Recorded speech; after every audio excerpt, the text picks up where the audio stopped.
What's up, YouTube? This is Hector from Not Too Nerdy, and I want to talk about an article that I read on Kotaku.com. Now, this is pretty interesting. They wrote down, what if the NES games of the 1980s were released in 2013? Now, games that they mentioned are, Punch-Out, Mike Tyson Punch-Out. They also had Super Mario Brothers. They had Home Run. They had Contra. Let's see, what else do they have?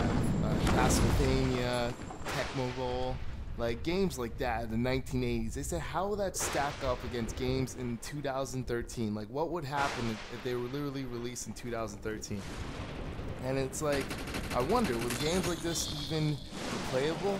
Now, some people say that they had no chance because the graphics and the technology that, as far as we come in 2013, those games wouldn't have a chance.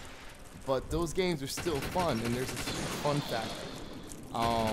Who knows, maybe those games will be even more popular because right now, the games that people tend to play more are games on the phone or games on the go. So these games could be easily ported onto the phone. So would these games be more successful now?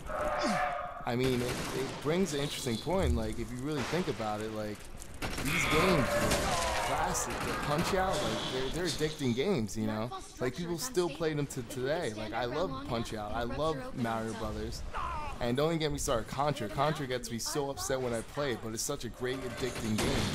Now, will these games stack up in 2013? Of course, the graphics are way different, The graphics are not the same, but, it depends on what device we're talking about.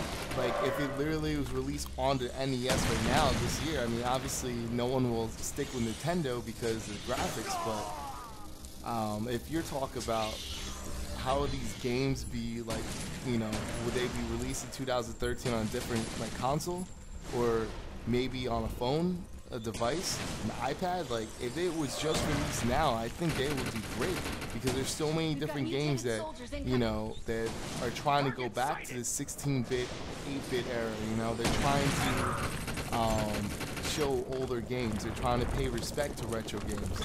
And those games are doing pretty successful right now. They're doing really well right now. So, I just wanted to know what you guys think.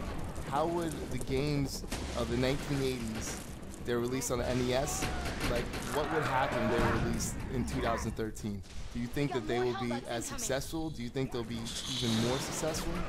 I want to hear exactly what you guys think. And yeah, I mean, that's pretty much it. I personally think that they would do pretty well if it was on, like, a phone or iPad or something like that, because these are games these are sort of like games that people play that, on the go. They're games that someone could beat in one sit-in pretty much, because most of these games are like that. You can sit down there and spend maybe 3 hours and beat the whole game.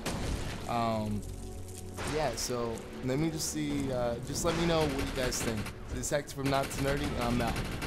Hopefully you guys are watching right now in the background Defiance, and you enjoy the walkthrough. Alright, see you YouTube.